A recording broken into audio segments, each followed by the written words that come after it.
เดี๋ยวอาตมาขอเว้าอีกกรณีหนึ่งเป็นภาพที่เจ้าหน้าที่นี่ใส่เกือบเข้าไปในสถานที่ลั่นถ้ำวัดป่าบ่อน้ำพระอินทร์ถามว่าเหมาะสมบ่เหมาะสมอย่างแรงเลยเป็นหยังคือว่าจังซั่นสถานที่ลั่นถ้ำสถานที่คนมากมายเข้าไปฟังเทศน์ฟังธรรมเข้าไปสวดมนต์เขาไปเป็น1,000-2,000เขาก็ยังถอดได้เป็นหยังจะขวางคือถอดบ่ได้ฮู้จักบ่ย่อมเป็นหยังคือให้ถอดเกือบก่อนสิเข้าสถานที่ลั่นถ้ำก็ย้อนว่าความเชื่อเด้อ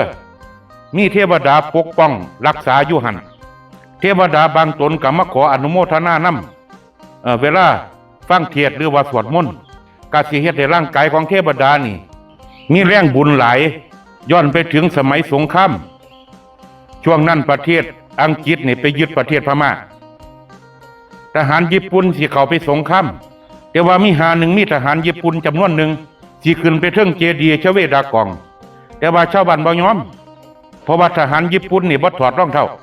ทหารญี่ปุ่นก็บ่ถอดคือกันบัดที่นี่มีแต่สิย่างขึ้นไปถึงสถานลั่นเจดีย์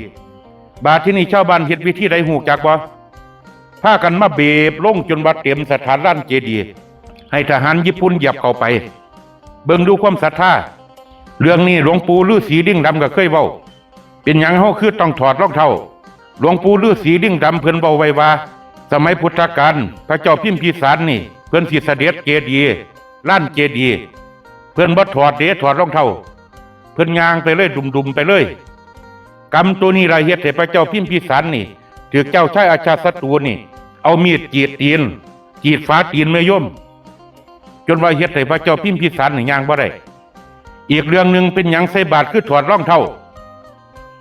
อันนี้ก็ความเชื่อตั้งแต่สมัยยุคโบราณผู้เฒ่าผู้โถเพิ่นปฏิบัติตามกันมาคันถามว่าบ่ถอดรองเท้าใส่บาตรได้บ่ได้มันบ่เป็นหยังแต่ว่าเขายึดธรรมเนียมประเพณีถ้าเฮาใส่รองเท้าไปใส่บาตร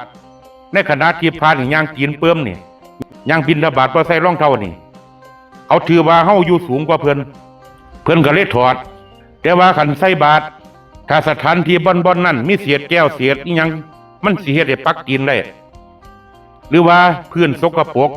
ก็สามารถถอดรองเท้าใส่บาตรได้บ่แม่นถอดเกือบใส่บาตรเพิ่นเด้ จะเลื่อนพร